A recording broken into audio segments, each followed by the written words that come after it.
नमस्कार दर्शक ओडिशार समस्त गाँ साथी भाई भौणी मेट भाई भौणी मानकर दरमा वृद्धि हेब जहाँ गोटे बड़ खबर व बड़ अपडेट्स आसी तेज आपण मानकर नुआ मुख्यमंत्री मोहन चरण माझी को भेटी ओडिशार गाँ साथी भाई भौणी मैंने तेज खूब शीघ्र आपण मानकर दरमा 5000 हेब बोली जहाँ गोटे बड़ खबर व बड़ अपडेट्स आसी तेज आपण मैंने जानी विगत दिन मानक बहुत दिन धरी आंदोलन करते राजरास्त गाँ साथी भाई भौणी मैंने किंतु कौनसी प्रभाव पड़ नाला सरकार उपर तेज बर्तमान सरकार बदलवा पर बर्तमान गाँ साथी दरमा निश्चित वृद्धि हो बोली आशा विश्वास रखिंट तेज यार मध्य आपण मानकर नुआ मुख्यमंत्री मोहन चरण माझी को भेटी ओडिशार गाँ साथी लीडर भाई लक्ष्मीधर विशाल जहाँकि बर्तमान चर्चा रोचे खूब शीघ्र गाँ साथी भाई भौणी मानकर दरमा वृद्धि करेंगे ओडिशार नुआ मुख्यमंत्री तेज जहाँ गोटे बड़ अपडेट्स तेज आगामी दिन मानक गाँ साथी मानकर दरमा वृद्धि हो सुनिश्चित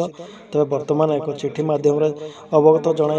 लेटर देते आपण मानकर नुआ मुख्यमंत्री मोहन चरण माझी को तेज दर्शकु ये गोटे बड़ खबर तेज एमती गाँ साथी लेटेस्ट न्यूज अपडेट जानापी वीडियो को लाइक कमेंट शेयर कर सहित चैनल को सब्सक्राइब करनी उत्थापन करते कृतज्ञता ज्ञापन करूँ गाँ साथी मेट संघ मिलित अनुरोध करुँ सुधा आमको डकरा है ना आलोचना है ना गतकाल से उद्यम करते कहते आज सहायता पुणी उद्यम जारी रहा।